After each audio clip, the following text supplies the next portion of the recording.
بسم الله الرحمن الرحيم. باب كيف كان بدء الوحي إلى رسول الله صلى الله عليه وسلم. وقول الله عز وجل: إنا أوحينا إليك كما أوحينا إلى نوح والنبيين من بعده. وبالم...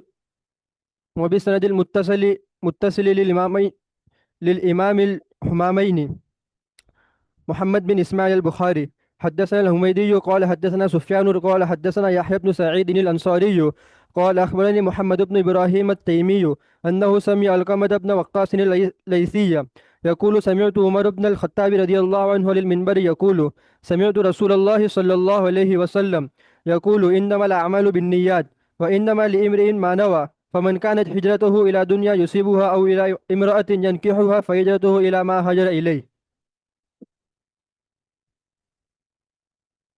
بسم اللہ الرحمن الرحیم الحمد للہ رب العالمین والصلاة والسلام علی سید الانبیاء والمرسلین محمد وآلہ وصحبہ اجمعین، اما بعد۔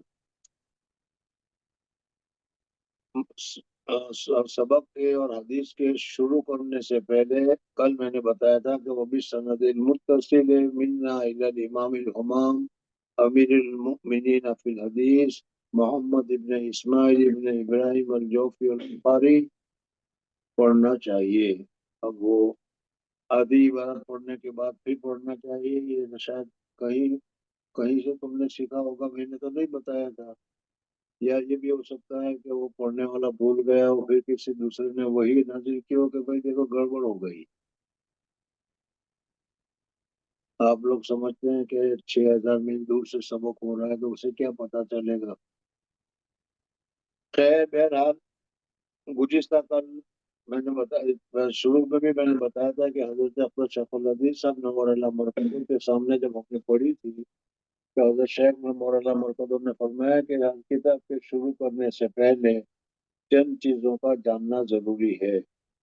میں یہ چند چیزیں صرف اشارتاً آپ لوگوں کو بتا رہا ہوں تاکہ یہ نئے حضرات جو آئے ہوئے ہوں ان کو پتہ چل جائے کہ کیا چل رہا ہے۔ تو وہ تقریباً 8 چیزیں ہیں، اور حکم شرعی کو بھی ملاؤ تو 9 چیزیں ہو جائے گی۔ تو یہ 9 چیزیں مقدمۃ العلم بھی ہے، اور یہی 9 چیزیں مقدمۃ الکتاب بھی ہے۔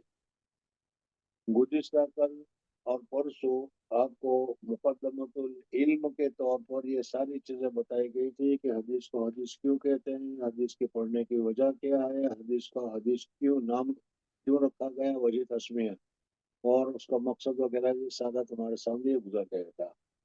مقدمۃ الکتاب شروع ہوئی تھی، اور مقدمۃ الکتاب میں بھی پہلی بات یہ میں نے بتائی تھی کہ یہ جو کتاب ہے جو تمہارے سامنے بخاری شریف، تو اس بخاری شریف کا اصل نام کیا ہے؟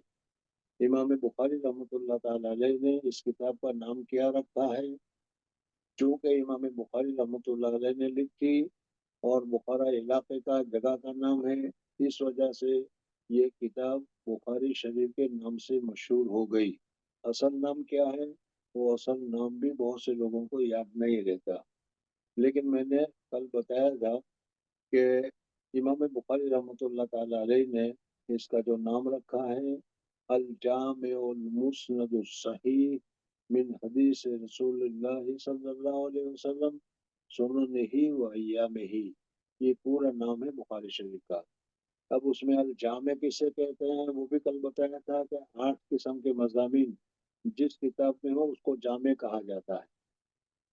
بخاری جامع ہے اس لیے کہ اس میں 8 قسم کے مضامین ہے۔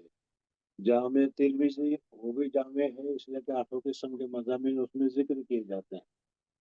مسلم کے متعلق میں نے بتایا تھا کہ مسلم بھی جامع ہے، لیکن بعض حضرات یہ فرماتے ہیں کہ مسلم جامع نہیں ہے۔ کیوں؟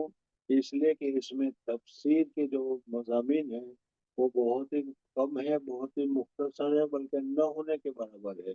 اس وجہ سے بعض حضرات یہ فرماتے ہیں کہ مسلم جامع نہیں ہے، لیکن ہمارے حضرت اقدس نور اللہ مرتضی فرماتے تھے کہ جس طریقے سے بخاری جامع ہے اس طریقے سے مسلم بھی جامع ہے۔ مسلم میں اگرچہ مضامین کے اعتبار سے تفسیر کے احادیث کم ہے، لیکن امام بخاری رحمۃ اللہ تعالی علیہ نے دوسرے अबवाब में दूसरे मसाइल के तहत में जिन हदीसों को जिक्र किया है इसमें तफसीली मसाइल भी बहुत सारे आ गए हैं। और इमाम मुस्लिम रहमतुल्लाह ताला की आदत एक मर्तबा एक हदीस को जिक्र कर दिया तो दोबारा उसको तकरार करने की नहीं है, बखिलाफ इमाम बुखारी रहमतुल्लाह ताला के कि तुम अभी देखोगे इसमें भी कि इमाम बुखारी रहमतुल्लाह ताला ने एक ही हदीस को कई मर्तबा मुतअद्दिद तरीके पर उसको जिक्र किया है। तो इस तरीके से अगर इमाम मुस्लिम रहमतुल्लाह ताला अलैह दूसरे अबवाब में तफसीर के मुतालिक जो बहसें आ गई थी उनको अलग करके फिर दोबारा जिक्र करते हैं तो भी उसमें मुस्लिम में तफसीर के मज़ामीन बहुत ज़्यादा हो जाते हैं, हदीसें बहुत ज़्यादा हो जाती। इस वजह से मुहक्किकीन हजरत फरमाते हैं कि मुस्लिम भी जामे है। तो जामे वो किताब है जिसमें 8 किस्म के मज़ामीन हो। अल जामे और मुस्नद, मुस्नद सनद वाली, यानी जो को तुम बात कह रहे हो मुझे फलाने ने बताया, फलाने को फलाने ने कहा, फलाने को फलाने ने कहा, फलाने को फलाने के कहा, इस तरीके से जितने भी वास्ते हैं इन सारे वास्तवों को असल तक पहुंचाना इसको मुस्नद कहा जाता है। सनद वाली बात, तहकीक वाली बात। तो चूंकि ये बुखारी में जो हदीसें इमाम बुखारी रहमतुल्लाह ताला अलैह ने जिक्र की है वो सारे के सारे सनद के साथ हैं। हजरत इमाम बुखारी रहमतुल्लाह ताला अलैह से लेकर हुजूर अकरम सल्लल्लाहु अलैहि वसल्लम तक सब के सब मुस्नद है। मुस्नद के साथ साथ जिम्न इरादा तो पहले तो यही था कि सनद मुस्तकिलन बयान की जाती, लेकिन यहाँ जब मुस्नद का माना और मतलब बताना आ गया तो उसके साथ साथ सनद के ऊपर भी कुछ बयान करने को जी चाह रहा है। तो इस वजह से हुजूर अकरम सल्लल्लाहु अलैहि वसल्लम के जो मुत्तबईन हैं, हुजूर अकरम सल्लल्लाहु अलैहि वसल्लम के जो उम्मती हैं, वो उम्मती अपने नबी के साथ बहुत ही ज्यादा मोहब्बत करते हैं, बल्कि हर उम्मती को हुजूर अकरम सल्लल्लाहु अलैहि वसल्लम के साथ अपनी जान से भी ज्यादा मोहब्बत है। हदीस में भी बताया गया है कि ला युमिनु अहदुकुम हत्ता अकूना अहब्बा इलैहि इला आखिरिही, इला आखिरिल हदीस।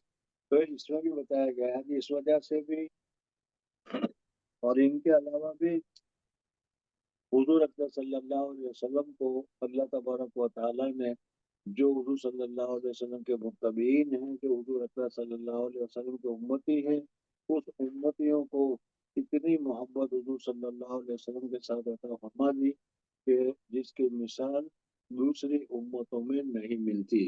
हजरत मूसा अलैहि सलाम के लोगों ने, ठीक है नहीं होती थे लोग, हजरत मूसा अलैहिस्सलाम के उम्मतियों ने तो हजरत मूसा अलैहिस्सलाम को कह दिया इज़हब अंत व रब्बुका फक़ातिला इन्ना हाहुना काइदून। लेकिन हुजूर अकरम सल्लल्लाहु अलैहि वसल्लम के लोगों ने फरमाया कि या रसूलुल्लाह सल्लल्लाहु अलैहि वसल्लम, जहाँ आपका पसीना बहेगा वहाँ हम अपना खून बहाने के लिए तैयार हैं। तो ये सारी चीजें जो मैं बताना चाह रहा हूँ कि इस उम्मत को हुजूर अकरम सल्लल्लाहु अलैहि वसल्लम के साथ बहुत ही ज्यादा मोहब्बत है, बहुत ही ज्यादा ताल्लुक है। और इसी ताल्लुक की वजह से आज 1400 साल से ज्यादा जमाना गुजर गया, या हो सकता है कि और भी कयामत तक और जमाना गुजर जाए, लेकिन हुजूर अकरम सल्लल्लाहु अलैहि वसल्लम ने जो अल्फाज बयान किए, हुजूर अकरम सल्लल्लाहु अलैहि वसल्लम ने जो इरशादात फरमाए, उस जमाने के लोगों ने बेआईन ही हुजूर अकरम सल्लल्लाहु अलैहि वसल्लम के इरशाद को आज तक महफूज रखा है। और मुस्तकिलन अस्माए रिजाल का एक बहस और अस्माए रिजाल का एक फन उन्होंने तस्नीफ कर दिया है कि ये आदमी कौन था, कैसा था, उसका हाफिजा कैसा था, अखलाक कैसे थे, आदाब कैसे थे, वगैरह ये सारी चीजें उन्होंने जिक्र की। अस्माउल रिजाल में पूरी चीजें मौजूद है। तो सनद में जिन जिन हजरात का तज़किरा आया है, जिन लोगों ने हुजूर अकरम सल्लल्लाहु अलैहि वसल्लम से सुना, फिर उन साहबा ने जिनको सुनाया, ताबीन को, फिर ताबेइन ने जिनको सुनाया, तबे ताबेइन को, फिर तबे ताबेइन ने जिनको सुनाया। बहरहाल ये मुस्तकिलन का एक सिलसिला था, जो सिलसिला अस्माए रिजाल के नाम से आज भी किताबों में मौजूद है। और इसी हदीस के सिलसिले में मैं ये बताऊं कि हदीस मुसलसलात होती है, उसका भी यही है कि हुजूर अकरम सल्लल्लाहु अलैहि वसल्लम ने किसी हदीस को बयान किया, उस बयान करते वक्त हुजूर सल्लल्लाहु अलैहि वसल्लम की जो कैफियत थी, हुजूर अकरम सल्लल्लाहु अलैहि वसल्लम की जो हालत थी, हुजूर अकरम सल्लल्लाहु अलैहि वसल्लम ने कुछ इरशाद फरमाया या हुजूर अकरम सल्लल्लाहु अलैहि वसल्लम ने सिर्फ मुस्कुराहट फरमाई, तो आज तक हुजूर अकबर सल्लल्लाहु अलैहि वसल्लम के आशिकीन या हुजूर अकबर सल्लल्लाहु अलैहि वसल्लम के उम्मती उसी हदीस को आज तक उसी तरीके से बयान करते हुए, उसी तरीके से पढ़ते हुए चले आ रहे हैं। ये हुजूर सल्लल्लाहु अलैहि वसल्लम के साथ उम्मत की मोहब्बत का दस्तूर है, मोहब्बत की बहुत बड़ी अलामत है। चुनांचे अना उहिब्बु का फकुल, हुजूर सल्लल्लाहु अलैहि वसल्लम ने हजरत मुआज इब्न जबल रज़ियल्लाहु तआला अन्हु को एक लफ्जों में फरमाया कि या मुआज, मैं तुम्हारे साथ मोहब्बत करता हूँ। फकुल, तुम भी कहो कि या रसूलुल्लाह सल्लल्लाहु अलैहि वसल्लम, मैं तुम्हारे साथ मोहब्बत करता हूँ। जिस वक्त ये हदीस बयान फरमाई, उस वक्त से लेकर आज तक मुसलसल इस हदीस को इसी तरीके से पढ़ा जाता है, इसी तरीके से बयान किया जाता है। और आज भी इस हदीस को बयान करते हुए उस्ताद अपने शागिर्द से कहता है कि अना उहिब्बुका फकुल, या हुजूर सल्लल्लाहु अलैहि वसल्लम ने उस हदीस को बयान करने के बाद मुसाफा फरमाया, तो वो मुसाफे का वो हदीस हदीस में मुसाफा आज तक इस तरीके से जारी है। बहरहाल कहने का मकसद ये है कि हुजूर अकरम सल्लल्लाहु अलैहि वसल्लम की जो उम्मत है, उस उम्मत में पहले से आज तक हर एक उम्मतियों को अपने नबी के साथ, अपने रसूल के साथ इतनी मोहब्बत है कि हुजूर सल्लल्लाहु अलैहि वसल्लम क्या किया, किस तरह किया, कैसे किया, उस, उसकी पूरी तफसीलात सनद के साथ मौजूद है। इस वजह से सनद बहुत ज्यादा जरूरी है। हजरत अब्दुल्लाह बिन मुबारक रज़ियल्लाहु तआला अन्हु या दूसरे हजरात से नकल किया जाता है, मुस्लिम के मुकदमे में तुमने पढ़ा होगा या सुना होगा कि लौलत सनद, अगर सनद न होती तो फिर हर एक आदमी आजाद था, जो चाहे कहे, जो चाहे निस्बत कर दे।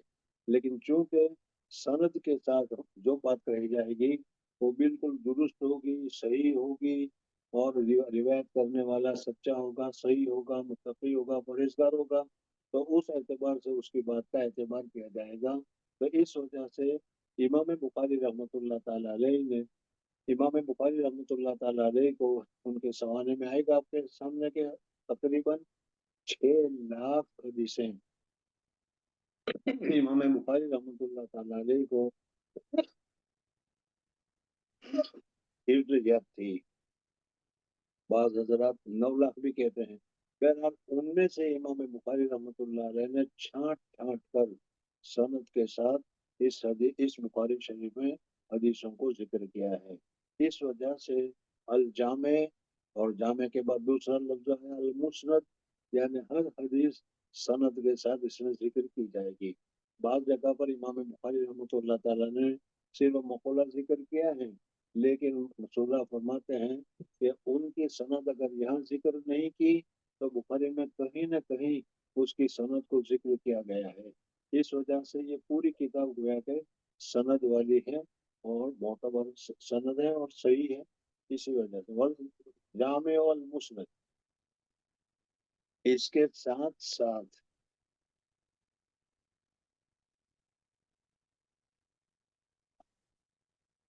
हदीस की जितनी किताबें हैं वो सब के सब आज तक हम मेरे तक या मुझ तक या आप हजरत के तक या जो भी पढ़ता चला जाएगा उसको मुस्नद करेगा, सनद को जिक्र करेगा, और उसकी सनद हुजूर अकरम सल्लल्लाहु अलैहि वसल्लम के साथ हुजूर सल्लल्लाहु अलैहि वसल्लम तक पहुंची हुई होगी। और इसमें समझने के लिए, आसानी के लिए अगर कहो तो मैं ये कहता हूँ कि ये जो सनद है उस सनद के 3 हिस्से हम करते हैं। एक हिस्सा तो मुझसे लेकर حضرت شاہ ولی اللہ محدث دہلوی رحمۃ اللہ تعالی علیہ تک. دوسرا حصہ حضرت شاہ ولی اللہ محدث دہلوی رحمۃ اللہ تعالی علیہ سے صاحب کتاب تک. اور تیسرا صاحب کتاب سے لے کر حضور اکرم صلی اللہ علیہ وسلم تک. مثلاً جب یہ بات تمہاری سمجھ میں آ گئی تو میں نے یہ کتاب پڑھی حضرت شیخ مولانا محمد زکریا صاحب سے. انہوں نے پڑھی کہ حضرت مولانا یحییٰ صاحب سے, حضرت مولانا خلیل احمد صاحب سانپوری رحمۃ اللہ تعالی علیہ سے. حضرت مولانا یحییٰ صاحب نے پڑھی حضرت مولانا رشید احمد گنگوئی رحمۃ اللہ تعالی علیہ سے. حضرت مولانا خلیل احمد صاحب سہارنپوری رحمۃ اللہ نے پڑھی حضرت مولانا محمد مظہر صاحب رحمۃ اللہ تعالی علیہ سے. اسی طریقے سے یہ شاہ عبد العزیز رحمۃ اللہ علیہ اور شاہ ولی اللہ محدث دہلوی تک پہنچ جاتا. درمیان میں ایک بات اور میں بتا دوں کہ حضرت شیخ نمبر اللہ مرکزو نے فرمایا کہ جس وقت میری ابتدائی حدیث کا زمانہ تھا یا نوجوانی کا زمانہ تھا, حدیث کے ساتھ حضرت شیخ نمبر اللہ مرکزو کو بہت ہی زیادہ تعلق تھا, بہت ہی زیادہ نسبت تھی. تو حضرت شیخ نے فرمایا کہ اس وقت ہندوستان کے کسی جگہ پر بھی جہاں حدیث کا درس ہوتا ہو, بخاری کا درس ہوتا ہو, میں نے وہاں کے پڑھانے والے, وہاں کے مدرس کو, محدث کو خط لکھا کہ آپ اپنی سند بیان کیجئے, تمہاری سند کہاں سے کہاں تک ہے. حضرت شیخ نے فرمایا کہ اب تو ہندوستان بہت مختصر ہو گیا, بنگلہ دیش بھی اس سے نکل گیا, پھر اس کے علاوہ کیا ہے پاکستان وغیرہ بھی نکل گیا, برما بھی نکل گیا. حالانکہ اس وقت ہندوستان میں یہ پورا علاقہ شامل ہوتا تھا. اس وجہ سے اس وقت میں جہاں کہیں بھی کوئی پڑھانے والا ہو, پاکستان میں ہو یا بنگلہ دیش میں ہو, اور مشہور ہو, تو میں نے ضرور ان کو خط لکھا, اور خط لکھ کر ان کی سندیں میں نے معلوم کی. تو میرے پاس جتنے جواب آئے, چاہے وہ بدعتی حضرات کے ہو, چاہے وہ دوسرے عقائد والوں کے ہو, لیکن یا اہل سنت والجماعت کے ہو, جو بھی ہو, سب کا جواب جو میرے پاس آیا اس میں یہی آیا کہ انہوں نے حضرت شاہ ولی اللہ محدث دہلوی رحمۃ اللہ تعالی علیہ سے پڑھا ہے. اس وجہ سے حضرت فرماتے تھے کہ شاہ ولی اللہ محدث دہلوی رحمۃ اللہ علیہ میرے نزدیک مسند الہند تھے, یعنی ہندوستان والوں کے ساری سند حضرت شاہ ولی اللہ محدث دہلوی رحمۃ اللہ تعالی علیہ کے اوپر جا کر رک جایا کرتی ہے. اب حضرت شاہ ولی اللہ محدث دہلوی رحمۃ اللہ تعالی علیہ, یہاں یہ سوال پیدا ہوتا ہے کہ حضرت شاہ ولی اللہ محدث دہلوی رحمۃ اللہ تعالی علیہ یہ حضرت کیا ہے شاہ جہاں یا ان کے بعد کے زمانے کے لوگوں میں ہے, تو کیا وہاں تک ہندوستان میں حدیث تھی ہی نہیں. یہ بات اس وجہ سے ضروری ہے کہ حضور اکرم صلی اللہ علیہ وسلم کے زمانے سے بہت ہی کم زمانے میں ہندوستان میں حدیث کا درس شروع ہو گیا تھا. محققین تو یہاں تک فرماتے تھے کہ مالابار کا علاقہ ہے وہ مالابار کا علاقہ, یا ہندوستان کا یا گجرات کا علاقہ ہے وہ علاقہ, اس میں اس زمانے میں سب سے پہلے حدیث جو ہے, حدیث کا درس یا حدیث کے پڑھنے پڑھانے والے آئے صحابہ کرام رضوان اللہ تعالیٰ مجمعین, یا صحابہ کرام رضوان اللہ تعالیٰ. ان کے بعد تابعین وغیرہ آئے اور انہوں نے اسلام پھیلایا, اور یہاں انہوں نے تعلیم و تعلم کا سلسلہ شروع کیا. بہرحال اس سے پہلے بھی حدیث کی تعلیم اور حدیث کا پڑھنے پڑھانے کا سلسلہ ہندوستان میں موجود تھا. حضرت شاہ ولی اللہ محدث دہلوی رحمۃ اللہ تعالی علیہ کے والد تھے, ان کا نام تھا عبد الرحیم. وہ بھی بہت زبردست کیا ہے سلسلہ نقشبندیہ کے بہت بڑے مشائخین میں تھے, بہت بڑے علماء میں تھے, اور ان کا ایک مدرسہ تھا مدرسہ رحیمیہ دلی میں, اور اسی مدرسے میں ابتدائی تعلیم بلکہ فراغت تک حضرت شاہ ولی اللہ محدث دہلوی رحمۃ اللہ تعالی علیہ نے وہاں پر پڑھا ہے, ان کے پاس پڑھا ہے. اور پھر حضرت مولانا عبدالرحیم نے اپنے والد ہی سے سلسلہ نقشبندیہ میں حضرت شاہ ولی اللہ محمد دہلوی رحمۃ اللہ علیہ کو خلافت بھی ملی ہے۔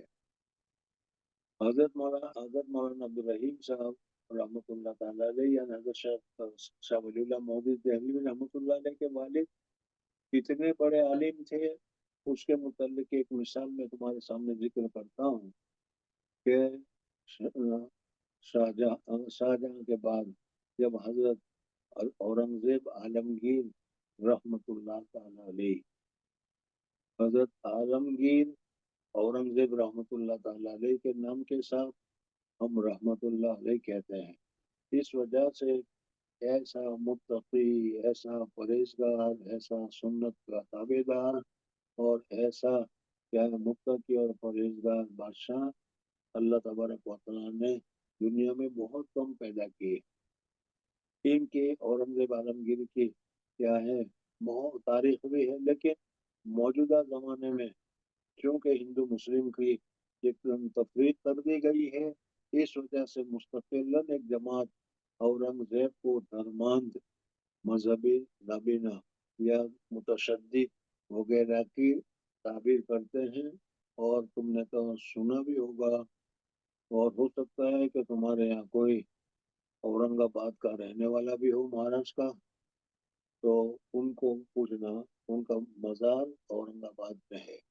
بہرحال حضرت اورنگزیب عالمگیر رحمۃ اللہ تعالی علیہ کے مزار پر مجھے بھی حاضر ہونے کی سعادت نصیب ہوئی ہے۔ خیر، بہرحال اس وجہ سے میں کہہ رہا ہوں کہ آج کل ان کے مزار کو بھی اکھیڑ کر پھینک دینے کے تک کی لوگوں میں تجویزیں چل رہی، حالانکہ عالمگیر رحمۃ اللہ تعالی علیہ، اورنگزیب رحمۃ اللہ تعالی علیہ مغل حکمرانوں میں سب سے بڑی حکومت ہندوستان پر اورنگزیب کی تھی، اور بہت ہی زیادہ عدل اور انصاف کے ساتھ وہ حکومت کرتے تھے، اور بہت ساری چیزیں ہیں ان کو بھی چھوڑو تو اورنگزیب عالمگیر رحمۃ اللہ تعالی علیہ نے اپنے زمانے میں، اس زمانے میں جو بڑے بڑے محقق علماء کرام تھے ہندوستان میں، ان سب کو جمع کیا، اور جمع کرنے کے بعد ان کو کہا کہ مسائل پر عمل کرنے کے لیے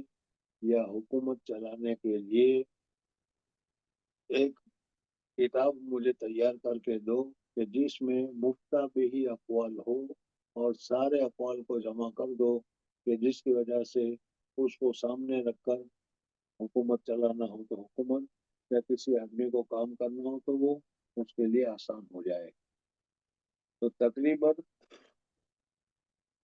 200 یا 250 علماء کرام کی ایک جماعت تیار کی گئی، اور اس علماء کرام نے سارے مسائل کو فقہ حنفی کے متعلق فقہ حنفی کے مطابق جو مفتابی اور جو قوی اقوال تھے، ان سارے اقوال کو جمع کر کے انہوں نے ایک کتاب لکھی، اور اس کتاب کا نام رکھا فتاوائے ہندیہ، یا دوسرے لفظوں میں عالمگیری بھی کہتے ہیں، کیونکہ اورنگزیب عالمگیر رحمۃ اللہ تعالی علیہ کے زمانے میں یہ لکھی گئی تھی، اس وجہ سے اس کو عالمگیری بھی کہی جاتی ہے۔ اور یہ کیا ہے، عربی میں بھی ہے اور انگلش میں بھی اس کا ٹرانسلیشن ہوا ہے، اس وجہ سے اگر کوئی حوالے میں کیا عالمگیری کا حوالہ دیتا ہے تو وہ کورٹ وغیرہ میں بھی وہ معتبر ہوتا ہے، درست ہوتا ہے۔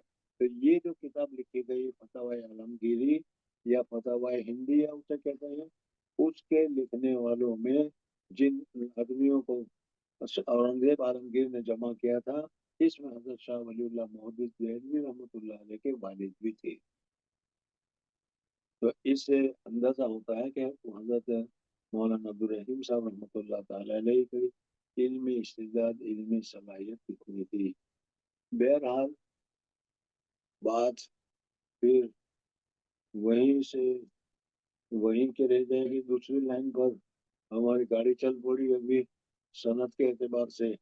اس وجہ سے میں یہ بتا رہا ہوں کہ سند کے 3 حصے ہیں۔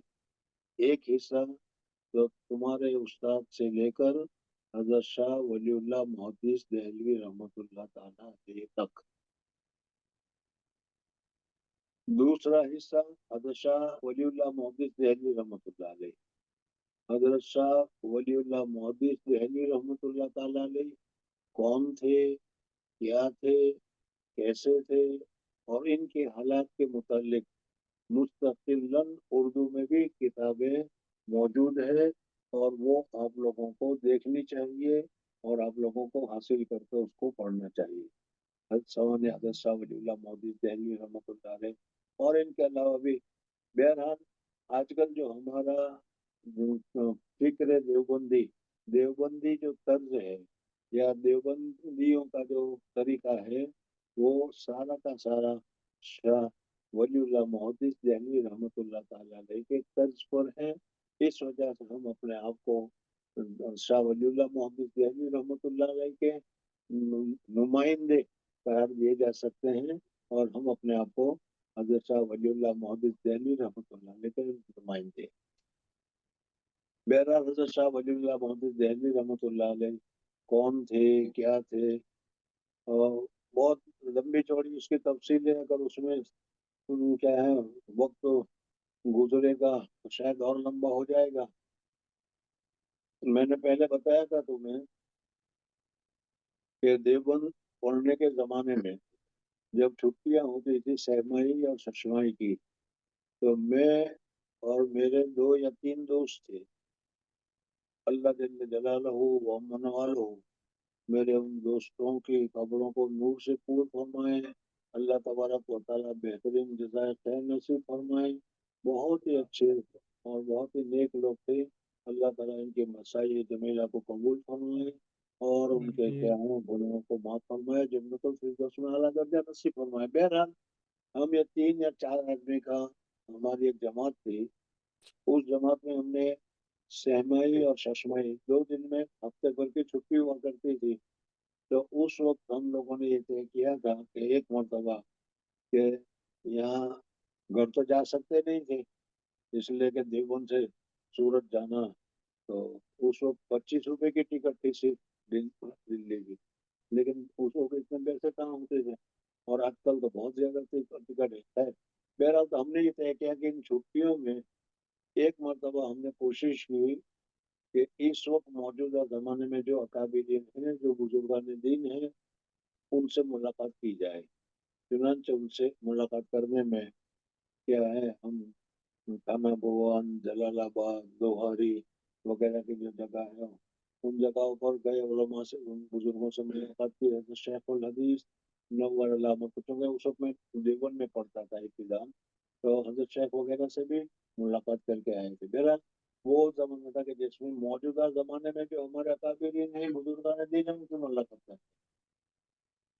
और एक मरतबा फिर हम गए कि भाई इस वक्त जो हमारे पुराने अकाबिरीन, पुराने मशाइख जो हैं, जिनका तज़किरा हम सुनते रहते हैं, इंतकाल हो गया, फलानी जगह पर है, फलानी जगह पर है, तो इसमें हम दिल्ली गए। और तो दिल्ली में अल्लाह तबारक व तआला ने इतने बुजुर्गों को दफन किया हुआ है, इतने बुजुर्गान दीन वहाँ रहते हैं, इतने तारीखी जगह है कि कुछ न कुछ। उसमें अभी तो नहीं, लेकिन अगर कभी आएगा तो मैं बताऊंगा कि हजरत मौलाना कासिम नानूतवी रहमतुल्लाह ताला अलैह और हजरत मौलाना रशीद अहमद गंगोई रहमतुल्लाह ताला अलैह ने इल्म हासिल किया था हजरत मौलाना ममलूक अली से। इस वजह से हजरत मौलाना ममलूक अली को उस्तादुल कुल से ताबीर किया जाता है। तो वो दिल्ली में वो पढ़ाते थे, इस वजह से हजरत दिल्ली में जाकर उन्होंने पढ़ा। वो एक दूसरी बहस है। लेकिन उस हजरत मौलाना ममलूक अली की कब्र को तलाश करने के लिए जो हमें मशक्कत हुई, वो मशक्कत तो बहुत ही ज्यादा हुई, लेकिन अल्लाह का फजल है कि हजरत मौलाना ममलूक अली का मजार भी हमको मिल गया। उसके चंद सालों के बाद उस वक्त हजरत मौलाना ममलूक अली का मजार जो था तनहा ही था। लेकिन फिर उसके बाद चंद सालों के बाद गए तो मुस्तकिलन लोगों की इतनी तदफीन वहां पर हो गई कि पूरा कब्रिस्तान हो गया। बहरहाल वो हजरत मौलाना ममलूक अली के बाद मैं बताना चाह रहा था तुमको हजरत शाह वलीउल्लाह मोहद्दिस दहलवी रहमतुल्लाह अलैह के बाद। اس زمانے میں کتابوں میں، تاریخوں میں، سوانحات وغیرہ میں سب میں یہ لکھا ہوا تھا کہ دلی میں مہدیان کی قبرستان میں حضرت شاہ ولی اللہ محدث دہلوی رحمۃ اللہ تعالی علیہ اور حضرت شاہ ولی اللہ محدث دہلوی رحمۃ اللہ تعالی علیہ کے صاحبزادگان وغیرہ کا مزار ہے، قبر ہے۔ ہم نے تلاش کیا تو آپ لوگوں کو تعجب ہوگا کہ مہدیان کا قبرستان اگر ہم کہتے تھے تو اس وقت وہاں دہلی میں جو لوگ وہاں رہتے تھے ان میں سے ایک بھی نہیں جانتا تھا کہ مہدیان کا قبرستان کون سا ہے۔ یعنی حضرت شاہ ولی اللہ محدث دہلوی رحمۃ اللہ علیہ کے زمانے میں یا پھر ان کے بعد میں اس جگہ کا نام مہدیان ہوگا، لیکن نام تو بدلتے رہتے ہیں، اس طریقے سے نام بدلتا رہتا ہے، تو مہدیان کوئی نہیں جانتا تھا۔ بہرحال بہت تلاش کرنے کے بعد پھر کسی کو نشانی بتائی، یہ بتایا وہ بتایا، تو اس نے کہا ہو ہاں سمجھ میں آ گیا، یہاں مولانا ابوالکلام آزاد کے نام سے ایک گرل ہاسٹل ہے،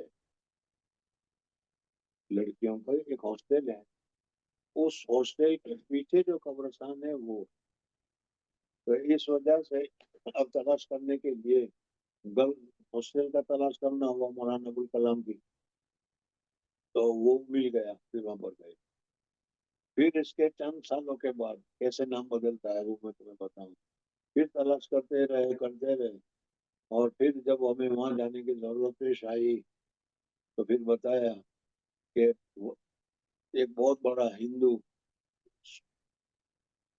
کیا ہے وہ تھا، ہندو حکومت میں بڑا عہدیدار تھا، تو اس کا نام تھا ولبھ پنت، اس ولبھ پنت کے نام پر ہسپتال بنا ہے۔ تو اب یہ جو قبرستان تو اپنی جگہ پر ہے، نام بدلتے رہے، لیکن اب اگر تم جاؤ گے اور پوچھو گے تو پھر اس صورت میں مہدیان کے نام سے تو کوئی نہیں جانتا ہوگا، لیکن ولبھ پنت کا ہسپتال کون سا، تو اب وہ ہسپتال اگر تمہیں مل گیا تو اس ہسپتال کے پاس ہی قبرستان ہے، اس قبرستان میں حضرت شاہ ولی اللہ محدث دہلوی رحمۃ اللہ تعالی علیہ اور حضرت شاہ محدث دہلوی رحمۃ اللہ علیہ کے چاروں صاحبزادے، ان کا سارا مزار سب ایک ہی جگہ پر ہے، اور وہاں چھوٹی سی ایک مسجد بھی ہے۔ اور اس سے زیادہ اگر آسان ہو تو بہاری حضرات کے لیے وہاں پر کیا ہے، جمعیت علماء نے اور اسی طریقے سے مولانا فضل صاحب وغیرہ نے جو جمعیت میں کام کرتے تھے، انہوں نے کچھ اپنی آفسیں بھی وہاں بنا رکھی ہے، اس وجہ سے ان ساری چیزوں کے ذریعے سے حضرت شاہ ولی اللہ محدث دہلوی رحمۃ اللہ علیہ کا مثال بات ہے۔ اس وقت میں تم کو یہ بتانا چاہ رہا تھا کہ ہمارے اس سلسلے سند میں نے 3 حصے کیے ہیں، ایک حصہ ہم سے لے کر حضرت شاہ ولی اللہ تک، دوسرا شاہ ولی اللہ محدث دہلوی رحمۃ اللہ تعالی علیہ سے لے کر صاحب کتاب تک، اور تیسرا صاحب کتاب سے لے کر حضور صلی اللہ علیہ وسلم تک۔ تو یہ ہر کتاب میں ہر مصنف نے اپنے سے لے کر حضور صلی اللہ علیہ وسلم تک کا جو سلسلہ ہے وہ تو حدثنا فلان عن فلان عن فلان کے ذریعے سے قال رسول اللہ صلی اللہ علیہ وسلم تک اس حصے کو ذکر کیا ہوا ہے۔ تو اب اس میں یہ بھی ہے کہ بھائی میں نے پڑھا حضرت شیخ وہ کون تھے، حضرت شیخ نے پڑھا حضرت مولانا یحییٰ صاحب سے وہ کون تھے، حضرت مولانا نے پڑھا مولانا خلیل احمد صاحب سانپوری رحمۃ اللہ علیہ سے وہ کون تھے، وہ بھی ہم لوگوں کے لیے جاننا لازم اور ضروری ہے۔ بڑا افسوس ہوتا ہے کہ اگر کسی کو ابھی پوچھ لیا جائے کہ بھائی اس وقت ہندوستان کا سب سے مشہور گانے والا کون ہے، ہر ایک بتا دیں گے محمد رفیع۔ اگر بتا دیا جائے گا سب سے زیادہ کیا ہے ایکٹر میں کون ہے تو فوٹا بنے ہمیں سب معلوم ہے، لیکن سب سے بڑا محدث کون، اور سب سے بڑا محدث کے علاوہ بھی محدث کون تم نے پڑھا ہے وہ کون تھا کیا تھا، وہ اگر ہمیں کچھ کہا جائے تو ہمیں کچھ پتا نہیں چلتا۔ حضرت شیخ کون تھے، کیا تھے، کہاں کے تھے، اس کی تفصیل معلوم نہیں، حضرت مولانا یحییٰ صاحب گئے. تو یہ ہماری سب سے بڑی کمزوری ہے کہ ہم تاریخ کو اور اتہاس کو سامنے نہیں رکھتے یا اس کی طرف ترغیب نہیں دیتے. یہ ہمارے لیے اچھا نہیں ہے، ہمیں اس کو جاننا چاہیے. بہرحال یہ جو آئے گا ابھی یہ اساتذہ اور ان کے حالات، وہ انشاءاللہ آئندہ سبق میں یعنی اسی مقدمات میں جب آئندہ اس کا تذکرہ آئے گا، سند کا تذکرہ آئے گا، اس وقت میں انشاءاللہ بیان کر دوں گا. ابھی تو اس وقت الجامع اور مسند جو تھا، تو اس مسند کے تحت میں مسند کسے کہتے ہیں اور مسند کتنی قسم کی ہوتی ہے وہ تمہارے سامنے میں نے ذکر کر دیا.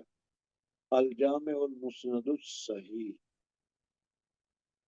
صحیح جس میں کسی قسم کا جھوٹ کا شائبہ نہ ہو اور سچائی صحیح صحیح باتیں ہو.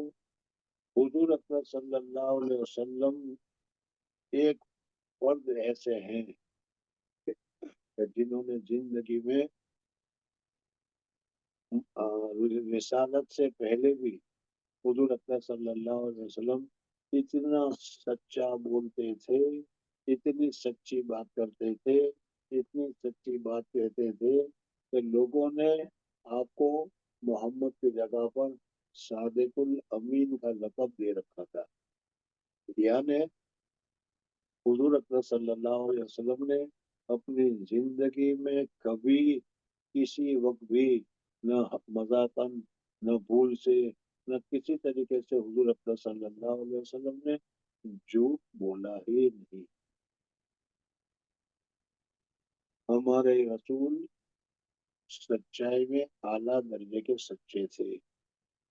اب ان کی جگہ پر ذرا ہم اپنے آپ کو دیکھیں کہ ہم کتنے سچے ہیں. ہماری زندگی میں جھوٹ اور سچ کا کیا معیار ہے، کیا حالت ہے. تو وہ وہ بھی مستقل بحث ہے. لیکن ابھی کیونکہ اس کی بحث کی ضرورت نہیں، ابھی اسی کو بتانا تھا. بہرحال ہمارا رسول تو صادق الامین، اور رسول کے ماننے والے میں اپنے لیے کہتا ہوں، آپ لوگوں کے لیے نہیں، کہ کتنے جھوٹے اور کتنے مکار ہیں وہ بھی جانتے ہیں. انک لعلی خلق العظیم، اللہ تعالیٰ نے قرآن پاک میں بھی فرمایا ہے.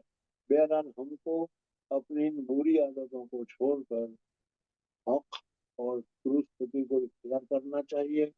اور ہمارا رسول نے زندگی میں کبھی جھوٹ نہیں بولا، تو ہم کو بھی کبھی جھوٹ نہیں بولنا چاہیے.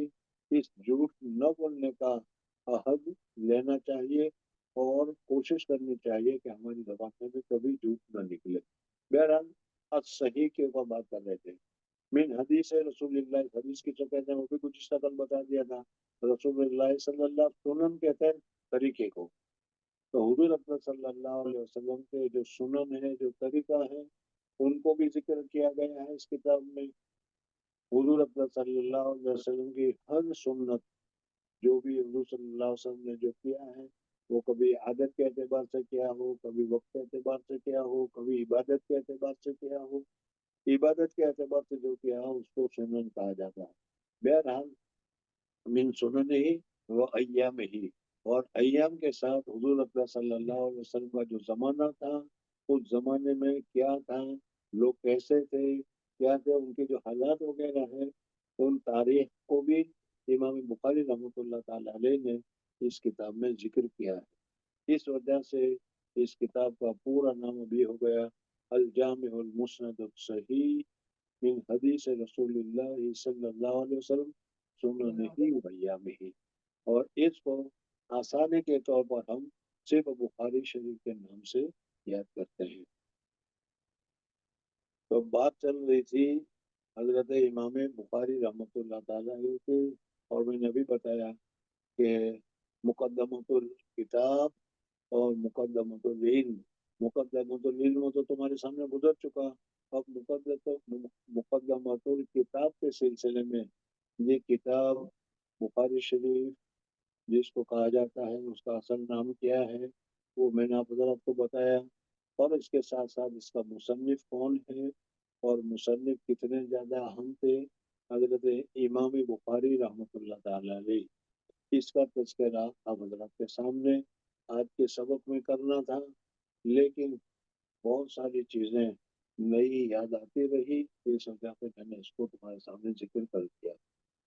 امام بخاری رحمۃ اللہ تعالی علیہ کا نام نامی محمد ابن اسماعیل، ان کے والد کا نام تھا اسماعیل، اور اسماعیل کے والد کا نام تھا ابراہیم، بردزبہ، جوفی اور بخاری۔ امام بخاری رحمۃ اللہ تعالی علیہ، میں نے پہلے سبق میں بتایا تھا کہ امام بخاری رحمۃ اللہ علیہ عربی نہیں بلکہ اجمی ہے، اس وجہ سے کہ سوویت یونین میں جو پہلے انہوں نے سب پر قبضہ کر رکھا تھا، ان میں سے آذربائیجان وغیرہ کا جو علاقہ ہے، جس کو آج کل کے اصطلاح میں کیا ہے، کیا کہتے ہیں اس کو،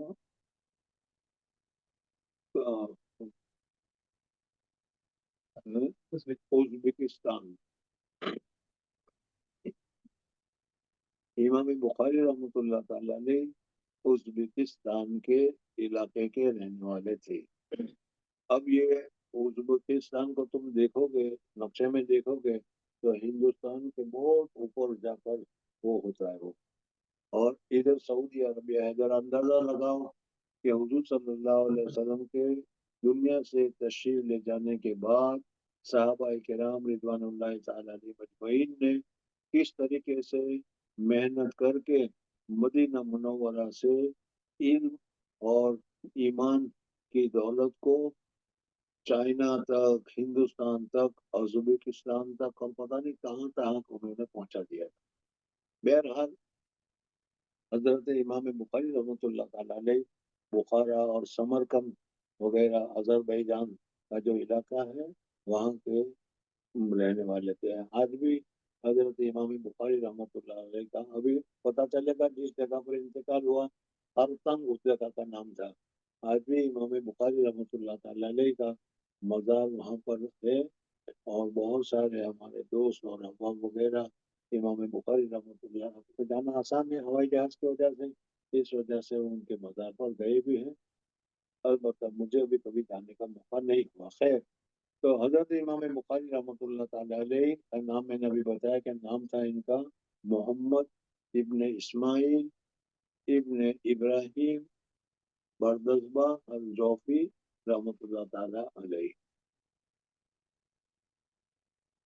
حضرت امام بخاری رحمۃ اللہ تعالی علیہ جو ازبکستان میں رہتے تھے، اور یہ علاقہ تقریباً آگے چل کر تم نے سنا بھی ہوگا کہ کوہ کاف کا، اور آج کل جس کو چچنیا کہا جاتا ہے، وہ علاقہ قریب قریب میں یہ سب اس علاقے میں سب مسلمانوں کا علاقہ ہو گیا، اور آج تک یہ لوگ مسلمان ہیں۔ میں نے کل بتایا تھا کہ بخارا کو جب یہ سوویت یونین نے ان لوگوں کے اوپر قبضہ کیا، نماز، روزہ، قرآن کی تلاوت وغیرہ سب سے منع کر دیا، تو بھی انہوں نے ایمان کو اپنے سینے سے لگائے رکھا، اور قرآن پاک کی تعلیم، قرآن تو نہیں تھا، قرآن رکھنا تو جرم تھا، تو حفظ زبان سینہ بہ سینہ انہوں نے قرآن پاک کو یاد کیا۔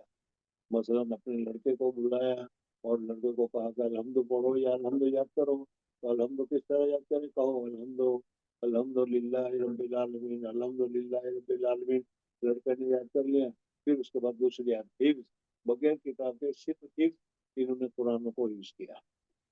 اس لیے وہ پڑھنا نہیں جانتے تھے عربی کو، لیکن اس کے باوجود یہ ابھی تک آخر تک یہ بہت سارے بخاراؤں کے واقعات ہیں، تو یہ ان حضرات نے ایمان کے ساتھ ان کو بہت زیادہ تعلق تھا، اور بہت ہی محنت سے انہوں نے ایمان کو محفوظ رکھا۔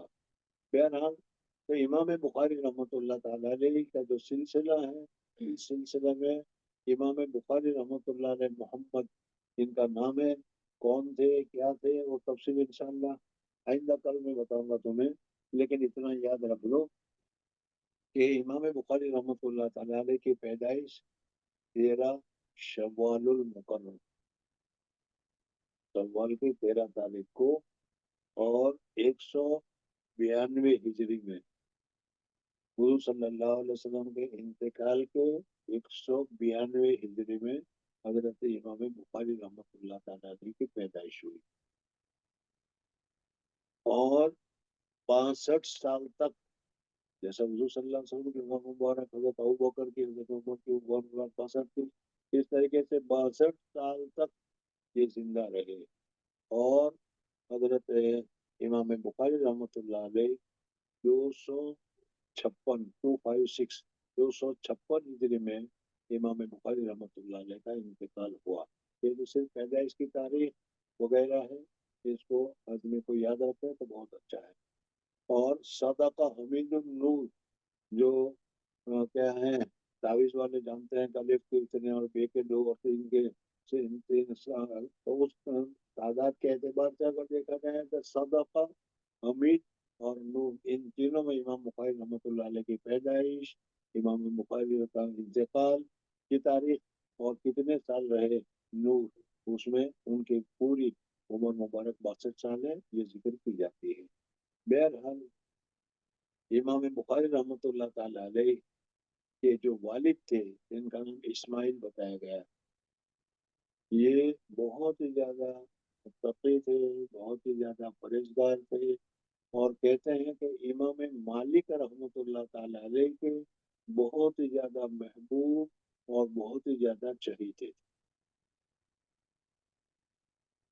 हजरत के वालिद साहब इस्माइल, उन्होंने इंतकाल से पहले अपने घर वालों को बताया था कि मेरा ये माल है और ये माल बिल्कुल हलाल है, इसमें हराम की हुर्मत की कोई शुबा या हुर्मत की एक भी पैनी एक भी पैसा नहीं। और ऐसे हलाल माल से उनके इंतकाल के बाद इनके वालदा ने इमाम बुखारी रहमतुल्लाह ताला अलैह की परवरिश में वही हलाल माल लगाया। और हलाल माल की जो बरकत है, उस बरकत का एक असर ये भी है कि इमाम बुखारी रहमतुल्लाह अलैह जैसे क्या है, इल्म मारिफत के हामिल आदमी पैदा हुए। मोहम्मद इब्न इस्माइल, इस्माइल के वालिद का नाम है इब्राहिम। इब्राहिम के बाद है बरदसबा, बरदसबा, बरदसबा का जो लफ्ज है ये फारसी लफ्ज है। और क्योंकि मैंने अभी बताया कि इमाम बुखारी रहमतुल्लाह ताला अलैह और अभी नहीं है, अजमी है, इस वजह से इस लफ्ज का माना काश्तकार का कहा जाता है। या तो हो सकता है कि उनका नाम हो, या हो सकता है कि क्या है, वो काश्तकारी का करते हो फिर और खेती का काम काज करते हो, इस वजह से उनका लकब बरदस्बा पड़ गया हो। बहरहाल बरदस्बा मुसलमान नहीं है, वो गैर ईमान गैर मुस्लिम की हालत में उनका इंतकाल हो गया। इमाम बुखारी रहमतुल्लाह अलैह के आबा व अजदाद, बाप भी मुसलमान, और मैंने अभी बताया कि इमाम मालिक रहमतुल्लाह अलैह के चहीते यानी बड़े मुहद्दिस थे वो। और फिर उसके बाद क्या है, इनके दादा वो भी थे। तो ये इनके आबा व अजदाद मुसलमान हुए, और मुसलमान हुए उस वक्त अजरबैजान या उज़्बेकिस्तान जिसको भी मैंने बताया, वहाँ का जो हाकिम था वो हाकिम जौफी था। और उस जमाने में दस्तूर ये था कि जो आदमी जिसके हक के ऊपर इस्लाम लाता था, वो अपनी निस्बत उनकी तरफ मंसूब करता था। तो इमाम बुखारी रहमतुल्लाह अलैह के दादा जो थे, उन्होंने जाफर के ऊपर जौफी और यमनी यमन के थे, इनके हाथ के ऊपर वो मुसलमान हुए थे। इस वजह से इनके साथ इस निस्बत को उन्होंने बाकी रखा। तो इस वजह से अभी मैंने थोड़ी देर पहले कहा था कि सनद के मसलन बिस्मिल्लाह के बाद क्या है, सबक शुरू करने से पहले हदीस हदीस को शुरू करने से पहले वो भी सनदिल मुत्तसिल इला इमाम वो भी सनदिल मुत्तसिल मिन्ना इला इमाम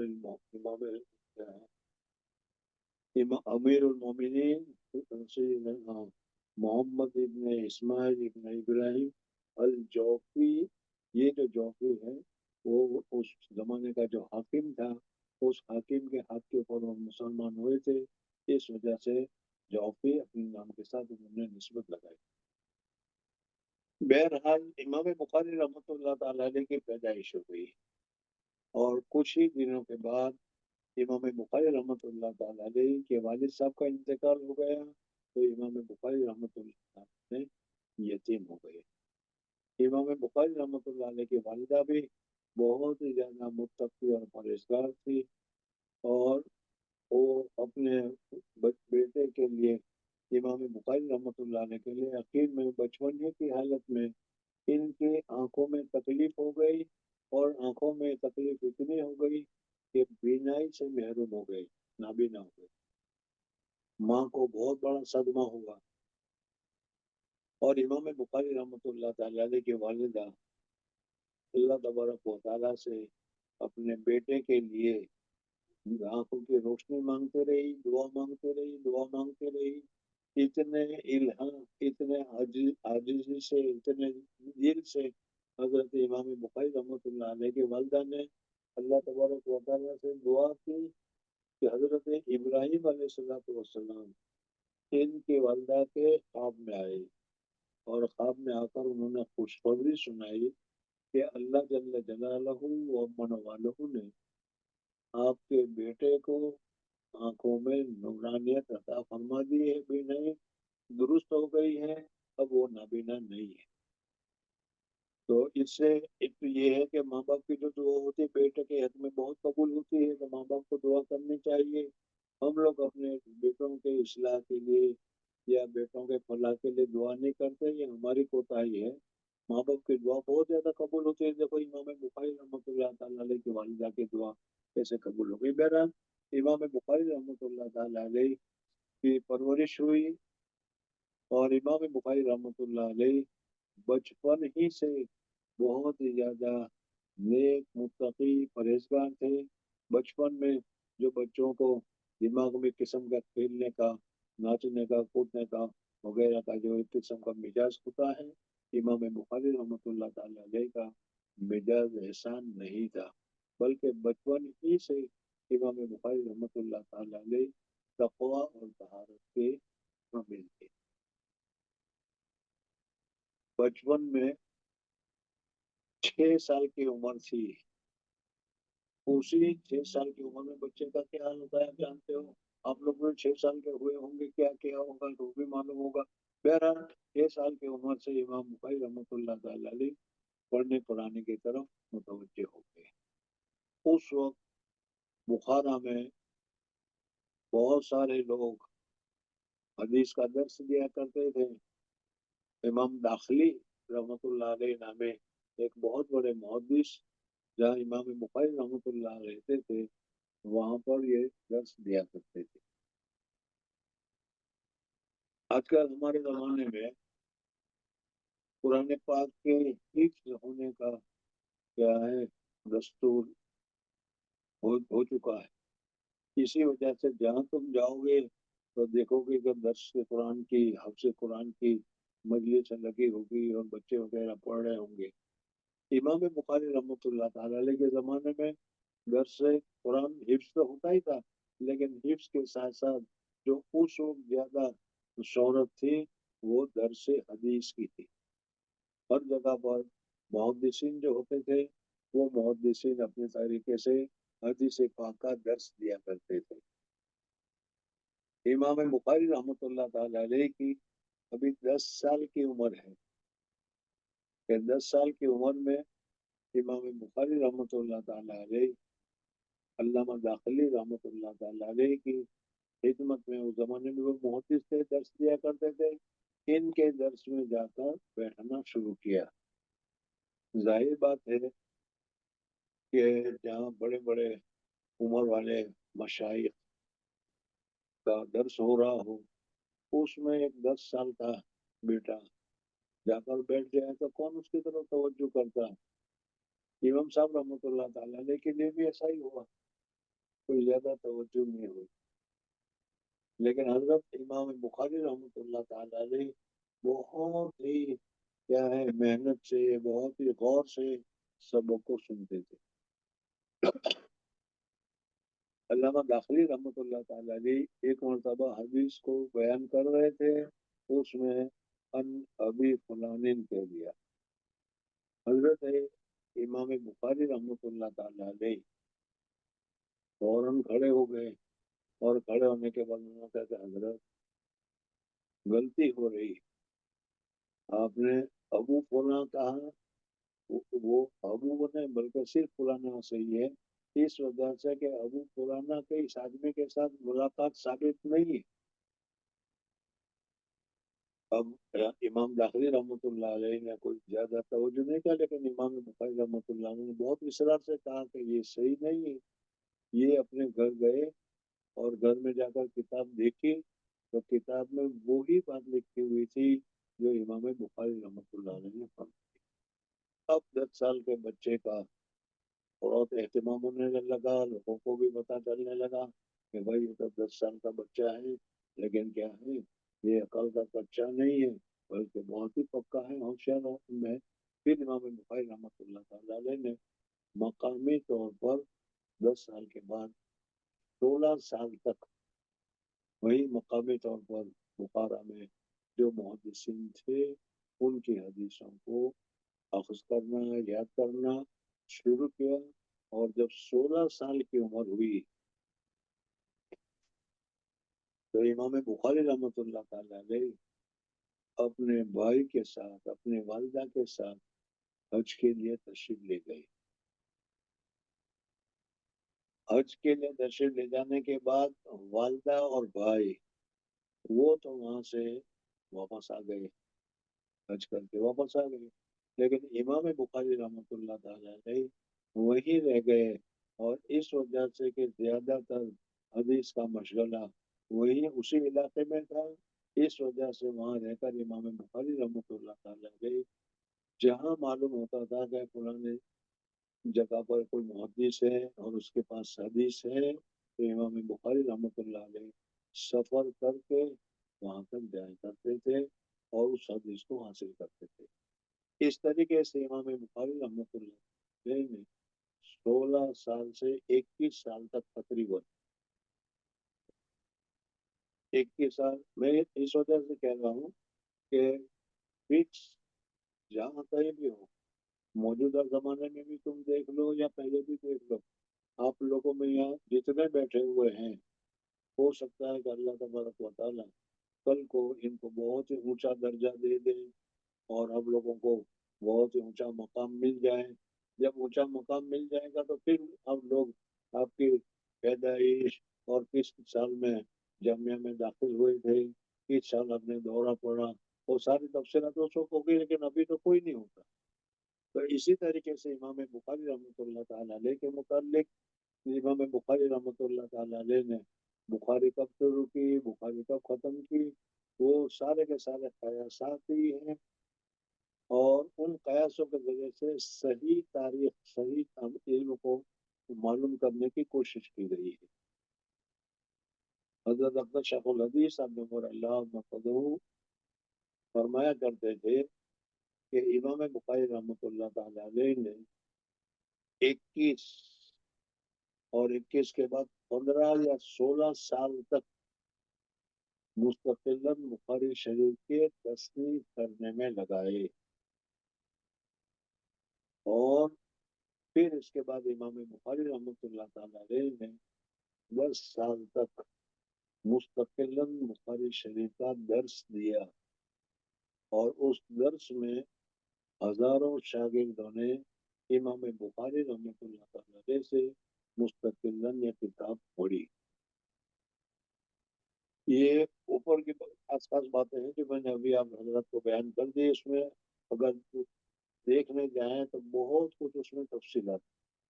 इमाम बुखारी रहमतुल्लाह ताला अलैह ने एक एक हदीस को हासिल करने के लिए महीनों का सफर किया, और इस सफर में कई मरतबा इमाम बुखारी रहमतुल्लाह ताला अलैह को मिस्र जाना पड़ा, कई मरतबा इमाम बुखारी रहमतुल्लाह अलैह को कूफा जाना पड़ा, बसरा जाना पड़ा, इराक जाना पड़ा। और इसी तरीके से इमाम बुखारी रहमतुल्लाह अलैह को मालूम हुआ कि पहले के ज़माने में किताबें नहीं थी। ऐसा नहीं था कि किताबें और रख दी और वो पढ़ ली तो वो सारी हदीसें आ गई, बल्कि हर एक आदमी के पास मुस्तकिलन एक एक हदीस होती थी, चंद हदीसें होती थी। तो ये हजरात अंदाजा करके जाते थे कि भाई पुरानी जगह पर जाना है, वहाँ एक मुहद्दिस है, उसके पास हदीसें हैं। अब वो कितने दिन में हमको पढ़ाया, इसलिए कि वो भी मुहद्दिस भी अपना काम कर रहा होगा। तो ये अंदाजा करके जाते थे, वहाँ रहते थे, और वहाँ रहने के बाद फिर उसके पास इल्म हासिल करके, हदीस हासिल करते, फिर आगे जाया करते थे। एक किताब है, याद रख लो, और वो खाने में मिलेगी, सफ़हातुम मिन सब्रिल उलमा, यानी उलमा के इल्म हासिल करने में जो मशक्कत उठाई है, उस मशक्कत और पर उन्होंने जो सब्र किया है, उस सब्र के वाकयात उसमें जिक्र किए गए हैं।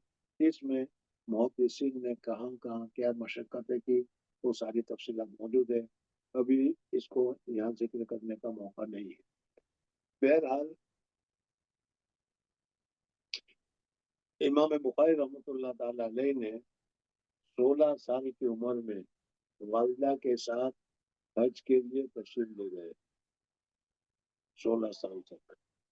और 16 साल के बाद वालिदा और उनका भाई वो तो वापस आ गया, और इमाम बुखारी रहमतुल्लाह ताला अलैह हदीस को हासिल करने के लिए वहीं रह गए, और वहां रहकर उन्होंने हदीस को हासिल करना शुरू किया। जहाँ जहाँ इनको मालूम हुआ कि फलाने के पास हदीस है, वो जाते थे और उनसे हदीसों को हासिल करते थे। इस तरीके से इमाम बुखारी रहमतुल्लाह ने हदीसों को हासिल करना शुरू किया।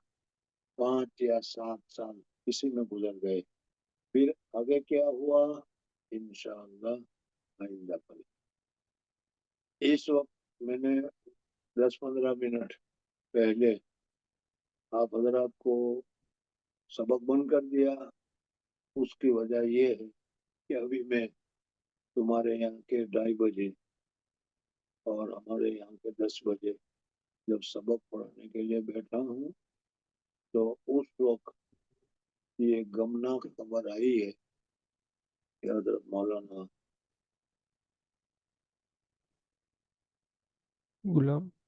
गुलाम मोहम्मद वस्तानवी, जो बीमार थे, कई दिनों से बीमार थे, बल्कि मैं तो दुआ ही करता था। और अभी तुम्हारी बुखारी का जो सबक की इब्तिदा हुई थी, उस इब्तिदा में भी हमने दुआ की थी कि अल्लाह तबारक व तआला उनको शिफाए कामिला अजेला मुस्तमिला अता फरमाए। लेकिन अल्लाह तबारक व तआला ने हर एक आदमी के लिए वक्त मुकर्रर कर रखा है, और जब वो वक्त आ जाता है तो फिर उसमें 1 सेकंड की कमी बेशी नहीं होती। बहरहाल अभी हमें ये मैसेज मिला कि हजरत का इंतकाल हो गया है। और सिर्फ मेरे पास मैसेज, मैंने इतना ही मैसेज आया था, मालूम नहीं था। लेकिन इस वक्त मेरे पास बोल्टन से कुछ हजरत आए हुए हैं, वो ये फरमा रहे हैं कि हजरत मौलाना अक्कल कुआ तशरीफ ले आए थे, और अक्कल कुआ ही में इंतकाल हुआ है। बहरहाल इंतकाल जहाँ भी हुआ हो, बहरहाल मौलाना के इंतकाल से हमें भी बहुत सदमा है कि जो ये कहतुर रिजाल का जमाना है, जो आदमी जाता है वो अपनी जगह को छोड़कर जाता है। यानी अगर कोई हाफिज है तो फिर दूसरा ऐसा हाफिज नहीं होगा, मौलवी है तो ऐसा मौलवी नहीं होगा, मुंतजिम है तो ऐसा मुंतजिम नहीं होगा। बहरहाल मौलाना को अल्लाह तबारक व तआला ने इतना फजल और करम अता फरमाया है कि बहुत ही बड़ा मदरसा उन्होंने कायम किया। और एक ही नहीं बल्कि कुरान पाक की नशर व इशाअत का उन्होंने बहुत ही अच्छा काम किया। खादिमुल कुरान कहे जाते थे, जिनका इंतकाल की खबर अभी पहुंची है। हमारे तो पुराने साथियों में भी है, फारिग होने के बाद जब उन्होंने पढ़ाना शुरू किया था, तो उस वक्त से हमारी पहचान भी है, फिर बहुत अच्छी तरीके से हमारी पहचान भी हुई, ताल्लुकात भी हुए। बहरहाल इनके इंतकाल का बहुत ज्यादा गम है। मैं चाहता हूँ कि हम इस वक्त उनके लिए दुआएं मग़फ़िरत करें, इनके औलाद के लिए, पसमानदगान के लिए सब्र जमीन की तौफीक करें। अब सिर्फ उनके लड़कों ही को रंज गम नहीं है, आज हमें भी, और इसी तरीके से दूसरे बहुत सारे हजरात को, जिन पर مولانا نے کام کیا تھا، سب کے سب آپ غمگین ہوں گے۔ اللہ تعالیٰ ہم سب کو صبر جمیل کی توفیق عطا فرمائے، اور آمین جو جگہ خالی ہوئی ہے اللہ تبارک و تعالیٰ نعم البدل نصیب فرمائے۔ اللہم صلی آمین علی سیدنا و نبینا مولانا محمد وعلی آل سیدنا و نبینا و مولانا محمد مبارک وسلم تسلیما کثیرا کثیرا کثیرا۔ ربنا تقبل منا انك انت السميع العليم وتب علينا انك انت التواب الرحيم۔ اللهم اغفره وارحمه وسكنه في الجنة، اللهم اغفره وارحمه وسكنه في الجنة، اللهم اغفر لأهلنا وميتنا وشاهدنا وغائبنا وصغيرنا وكبيرنا وذكرنا وانثانا، اللهم من أحييته منا فأحيه على الإسلام ومن توفيته منا۔ اس کے ساتھ ساتھ ایک دم ابھی یاد آیا کہ حضرت شیخ کے داماد اور حضرت شیخ کے خلیفہ اور حضرت شیخ کے نائب حضرت مولانا مفتی مولانا عقیل صاحب کا بھی سہارنپور میں انتقال ہو گیا ہے۔ ان کے لیے بھی دعا فرمائے کہ اللہ تعالیٰ ان کی مغفرت فرمائے، درجات آمین عالیہ نصیب فرمائے، مسائل آمین کو قبول فرمائے، اور اللہ تبارک و تعالیٰ تمام اس گناہوں کو معاف فرما کر جنت الفردوس میں کو اعلیٰ درجہ نصیب فرمائے۔ ان کے جانے کے بعد جو خالی جگہ ہو گئی اللہ تبارک و تعالیٰ نعم البدل اس کو نصیب فرمائے۔ وصلی اللہ تعالیٰ علی خیر خلقہ محمد وآلہ وصحبہ وبارک وسلم۔ سبحان ربک رب العزۃ عما یصفون وسلام علی المرسلین والحمد للہ رب العالمین برحمتک یا ارحم۔ السلام علیکم وعلیکم السلام۔